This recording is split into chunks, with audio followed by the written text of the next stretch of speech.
Hello and welcome back to the Pulse of Spokane. I'm your host, Ryan Meza, and I am joined alongside with Kent Adams once again. And we also have a very special guest with us today. We're joined with Danae Hornberger. She is the creator of Open Spokane Schools Facebook page, correct? Yes, I am. Awesome. Thank you so much for joining us today. We're really excited to talk to you, especially with your take on opening Spokane Public Schools, having in-person classes.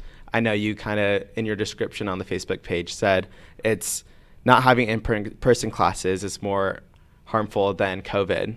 And I just want to know your take on that and what you meant behind those words. Well, I mean, as of right now, there's been just evidence around the board that last time I was checking, it was about 59 kids had died of COVID, I believe, in the United States last time I looked it up. But since I've started this process, which wasn't that long ago, the amount of either attempted suicides or suicides that I've heard about, the isolation of kids, self-isolation of kids under the age of 12, I mean, it's self-esteem issues. I mean, people who are thinking about dropping out of school because they are not even sure, what they have no motivation. I mean, there's just so many issues. Yeah. So it's not that it's physically necessarily as harmful to keep them out of school, but it's definitely harming them in social behavior, long-term goals. I mean, just a variety of different things. Yeah, most definitely. And you're from Spokane. You've seen the Spokane Public Schools as a student and also as a mother. What are some things that you're doing now with your own children, doing with schooling? Yeah, so I work a lot, and so does my husband. Luckily, we were able to work from home, but a little more deeper than that, I'm not built for homeschooling, and some people are built for that, and they are amazing. I'm just not one of those people, and I don't have the patience. You didn't go to college for that, did you? No, I did not. Yeah. No, I didn't. But and when I tried it last spring, I think most of us did, it was horrifying. So for me, I decided that I was going to look into ulterior options, and so I pulled them and I put them in private school. Okay. And I'm blessed to be able to do that, but I'm actually fighting for those who aren't as don't have the abilities that I have to be able to get their kids back into school. That brings up a whole issue out there of equal education and opportunity, because sometimes some of us can't afford those things, or we go into debt for it, or whatever. Some folks can't do that. No. And they depend on, for food even, for their kids. Yeah. They depend on, all of the kids depend on the socialization and so forth. Let's face it, even though sometimes in junior high and high school it might not have been fun every day, we learned a lot, didn't we? Yes. And they need that. And it's got to be more than mom and dad giving them, here's your assignment, or the teacher through the internet or whatever. And I look back, and I look to, what was it, 2 years ago, the school board here in at least District 81, and I think a lot of the school boards granted these great raises to the schools without knowing, in some cases, how they were going to pay for them. And then it cost jobs and some other things in the school districts. And here we are now. They're holding on to all of the tax money that we pay locally and state and everything else, and throwing that responsibility back on parents.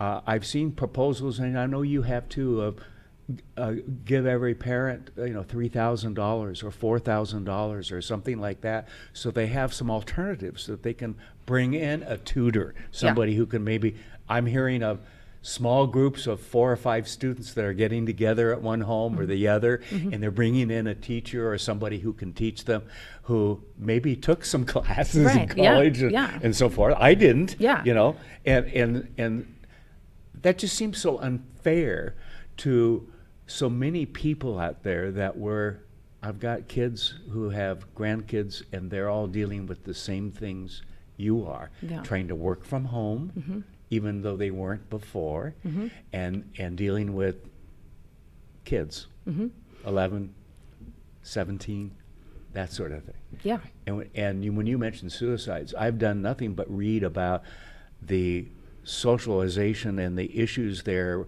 with depression and with suicide, and for all ages, but for kids especially when they get to that junior high, high school age, which is a growing up period of time. Yeah, and suicide's actually very important to me personally. Yeah. I lost my best friend when I was 14, and she was 14.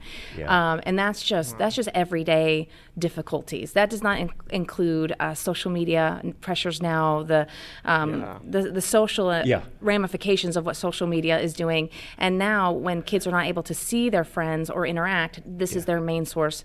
And so it is leading to more suicides Suicide and Prevention depression. Week. Did you know that? No, I did not. Yeah, that's this week. Yeah. And we've been promoting, where to get help and so forth. And so it's very appropriate that we talk about that. Yeah. And unfortunately, sometimes we find out the hard way that we've lost a friend or a friend of. How would you deal with your kids if that happened to one of their friends? And all I can do is speak to how it happened to me, because I was in 8th grade, it was horrifying for me. I guess I was a little naive at the time. Suicide was just not even a thing I had even thought about. Yeah. And then all of a sudden, there goes my very, very good friend, and no signs, no conversations, and just gone and successful. Which luckily, the rates of succession aren't super great, but when it does, it can impact you in ways that you just don't know. It took me years to recover and to come to grips with how that can affect a family, how it can affect a child, because I was 14.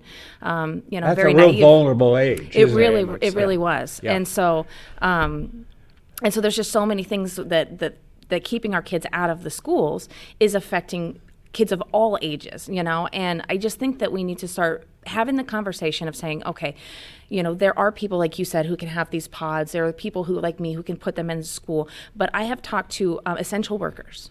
Yes. Okay? And unfortunately, the reality of the situation that people live in today, they don't financially have the resources to be able to bring in or spend the money on tutors or babysitters or whatever.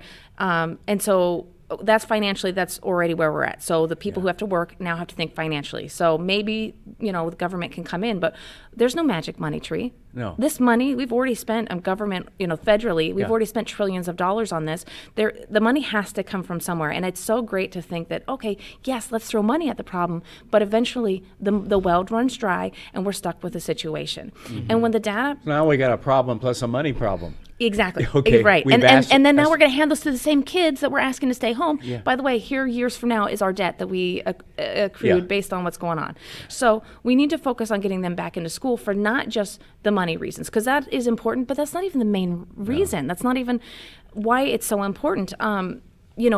Somebody was telling me, I have a friend whose husband is a police officer, and another friend who she was talking to a gal who works at the YMCA, and a big, all the children who go through abuse, sexual abuse, physical abuse, are reported so often by these teachers. And again, so it's hard to really see over a camera what's going on, and you can put on a great show behind a camera, but you can't when you're in person. You see the marks, you see the bruises, you see what's happening, and we need that. We need those children to be seen and heard. Yeah, absolutely. Exactly. Well, when you've got parents that maybe aren't working right now and so forth, there's more alcoholism and so forth, and so that teacher that gets to see them can go, okay, something's wrong at home. Let me report it to the right people who can follow through. Something's happening. What can we do? And you've got something happening this weekend, this Saturday. We do. So amongst emails and amongst all the things we're trying to do, we're going to throw together a rally. Okay. It's Saturday. It's at 10 a.m. It's going to be at the Rotary Fountain at downtown. So we're gonna come together. We're going to meet and just kind of get our voices out there, make sure people hear what we're trying to say, and just really understand that we want a choice. Now, we're not saying, hey, force all of us to go to school, because if you want to stay home, you want to keep your kid home, and you have the means to do it, I support you 100%. But let's be sure the other and it's about equal. 70%, give or take, of the parents of Spokane have said they want their kids in school, or they need their kids in school. Yeah. So, I mean, really, it just comes down to we need a choice. We want our voices to be heard, and frankly, if they choose not to listen to us, unfortunately, we're going to have to take our voices to the polls and just find officials who will actually allow us to put our kids back in school. Unfortunately, the least watched election issue are school board members. Okay? Yeah. That's down the list. Yeah. And I've said for years that we need to pay more attention. And I believe a lot of our current school board members in Spokane, at least District 81, are very much union supporters for the WEA and so forth. And so there's that pressure that comes in with the administration. We've got a new administration now that's been thrown into the mix with the change and so forth. Do you think any of the school board members will show up on Saturday? Oh, of course not. Okay. No, I mean, I doubt it. Have they been invited? Of course, we invite everybody. We want everybody to come. Okay. You know, so this is what we're running into. We run into a couple of people who are in government or political offices, and we have talked to teachers. They're afraid to say anything. They're afraid to have their voices be heard because they are afraid they're going to get fired or put off or positions, pushed. Their job's going to be affected. But it's time to stand up for our kids. Unfortunately, we need to be courageous. And it's a time like today and now. I mean, this 2020, Jesus, I can't even. I know. 2020, right? We have to be courageous. A friend of mine says he's quit saying tomorrow will be crazier because... No, you can't say that. Yeah. No, we need, unfortunately, it's time to step up. It's time to be courageous. It's time to go beyond just the traditional, let's just have a rally and just do these things. It's time to put our money where our mouth is and our actions where we're trying to... We have something that we're trying to accomplish here, and if we don't show up, if we don't do the things that need to be done, they're just going to continue and be status quo. And we just can't keep operating this way because our children's lives are at stake, and I'm not saying like live or die, but I'm saying but their futures are at stake. Yes, absolutely. And some lives are at stake, but mostly their futures is what you guys are trying. Not you guys, but the people who are telling us we can't go to school. Our children's futures are what's going to be harmed, not theirs. As I kind of said earlier, that junior high age is the toughest to go through and so forth. And doggone it, our kids should have to go through that too, right? We did. Right? I was even talking to some of my friends about this like a few months ago and how important like our teachers had a role in our lives growing up. Like I remember all of my grade school teachers, like name, grade, like what subjects they taught me. Like they played such a pivotal part in my growing up. Yes. And I feel like, students definitely, kids now need that. Yeah. Especially in this area of kids that do grow up in homes of abuse or just are neglected and maybe rely on that meal at school. Absolutely. Like those are really big, but also just is Spokane Public Schools offering any like after school care programs or like things like that? You're going to love this. Okay. So apparently they're going to allow, now this is last that I read, they're going to open up or sections in schools where you can pay, I want to say it's like $25 a day, somewhere in there. Yeah. So then you're going to send your kids back to the same school that they're not allowed to be in, to be in groups, to be watched.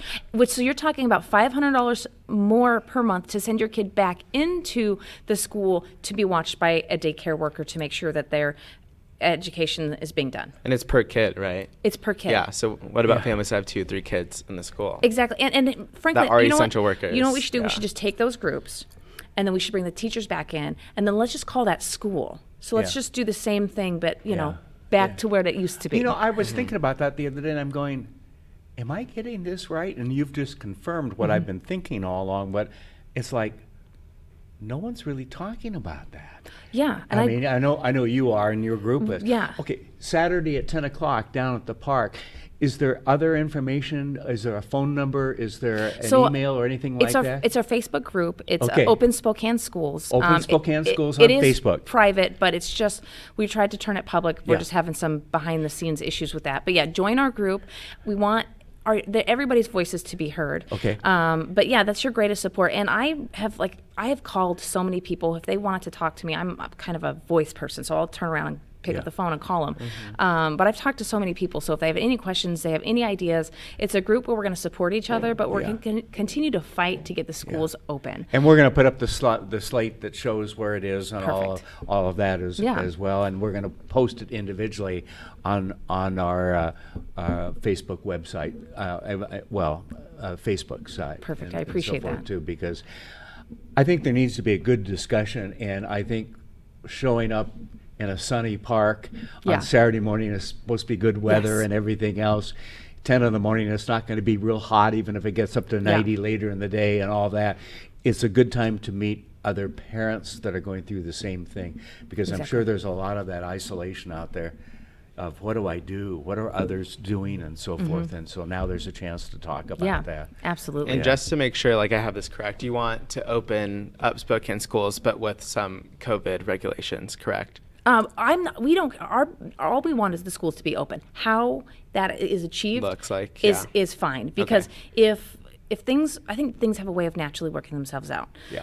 There are some parents who are very pro-mask, pro all the different things, right? And I understand where they're coming from, but right now we're fighting for the people who don't have a choice and don't have either the financial resources or have to work, or are single moms or single dads, or grandparents who are doing it all on their own. We're just trying to get the schools opened. How that looks like, we're not going to be picky. Well, we've seen across the country how they're dealing with it, and a lot of them have the screens up and everything. There are a number of ways to deal with it. Okay, but the fact is, let's deal with it by getting anyone who wants to send their kids back to school. Exactly. And once the schools are open, we can see what's working, what's not. You can get down to the nitty-gritty and the details of how it works. And again, I'm not saying all kids. I'm saying those who feel comfortable. And one thing that you have kind of touched on earlier is the teachers. Like, nobody is talking about these teachers enough.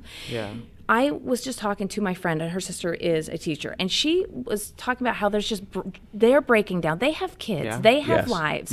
You know, so okay. The teacher has to be here. They're in a tough spot. They're in a tough spot. You've got, just imagine having 20 plus kindergartners behind a screen trying to figure out how to wrangle all of that and then educate them. And then, heaven forbid, it doesn't work out because, I don't know, virtual learning for kindergartens isn't a great idea. And then the pressure comes down on these poor teachers. And so one thing that's really important to us, and you can see that I've posted, I'm very passionate, like, do not attack these teachers. Absolutely not. They are angels. Because after what I learned in the spring, I don't know how they do what they do. They are amazing. Definitely. Yes. So, you know, it's them too. And unfortunately, what we need is for those teachers who are passionate about this and are behind the scenes struggling, we need their voices to be heard. And, you know, I know some of the unions are saying, well, we're fighting for the teachers, but I feel like I'm hearing a lot of teachers behind the scenes, and their voices aren't being heard. They're not being heard. And it's really sad because they're going to suffer. Their jobs, their careers are going to suffer. Their children they're teaching are going to suffer. I mean, it's just, and I can't imagine there's a parent out there that wants to send their kids to school that want to endanger a teacher. No. Okay. No. That just isn't happening. So it's not a matter of let's send them back to school and let the teachers deal with it. And maybe there'll be some consequences. It's not that at all. Well, I was just doing I was listening to a study where they kind of took, this was a couple months ago, so the data was based on a couple months ago, but when you took like New York, for example, you had something to where like only 14 kids under the age, if I remember correctly, of everything that happened, 14 kids died in New York with all the craziness that had happened. Then it was 85% of most of those deaths were 60 and above. So we're saying those who are healthy, those who are comfortable, give them a choice. The teachers who want to come back and teach, those who feel comfortable sending their kids back. Just all we want is a choice. That's all we're asking for. Got it. Well, I wish you best of luck on Saturday, and I hope people show up to have a reasoned and good conversation. That's what it's about today. Absolutely. We need more of that. Yes, and I do want to, we are wearing masks, so we do encourage, if you're going to come to the rally, please socially distance, please wear your masks. Whether you believe in it or not, I get you, but right now we want the image to be good, we want this to be important, and we want it to be safe. Do you know how long you guys are planning on being out there? You know what, based on my first one, about an hour. I can't, much more than an hour, and we start to lose. Saturday, other things are going to be on the list. There's other things that are going down, but I would say if you can be there for at least from 10 to 11, stay longer, come early, but at least an hour would be and effective. Just engage. Awesome. Yeah. Thank you so much, Danae. I really appreciate you coming on the show and giving us that great information. You're welcome. Yeah, best of luck to you. That's all the time we have here on the Pulse of Spokane. I'm Ryan Meza, joined with Kent Adams. Have a great day. What? You haven't been to the library lately? Stop in today and see that the library is more than books. Spokane County Library District facilities feature on-site technology, including Wi-Fi, computers, and printers, as well as free use of meeting rooms. The Library District offers events and programs for all ages, from story times to career development and employer classes to Social Security workshops. Our staff is well trained and happy to help. Find out more about your library at scld.org. To help you be safe, Washington state law requires you to call 811 2 full business days before you plan, for example, to dig, drill, plow, pull from, or pound anything into the ground. Be prepared to provide the operator with the correct address, cross street, and a description of your work. You must mark the dig area with white paint. The operator will inform you of the utilities notified of your impending excavation. Wait for all their marks. Be safe and dig with care. When building a home or considering a major remodel, who are you going to choose? The Spokane Home Builders Association is an organization that works to elevate professionalism in the residential construction industry. We promote, protect, and educate for our community, building our community one home at a time. We are the Spokane Home Builders Association. Hi, this is Kurt Stockwell with Well Dressed Walrus. We are a local website design and development company here in Spokane. What we do is build beautiful, usable websites for local businesses. A website needs to be beautiful, it needs to be usable for your users, your customers, and yourself. Contact us anytime. We'd love to talk with you about your online marketing.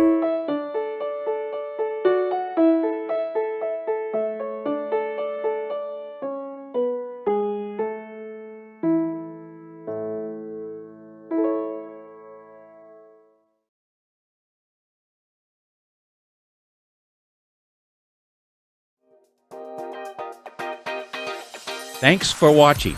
Ask the host a question, recommend a guest, or check out any of our other programs on Facebook, YouTube, Twitter, Apple Podcasts, Spotify, or SpokaneTalksMedia.com. Sponsored by Local 29 Firefighters Union, Well Dressed Walrus, and Homes for You.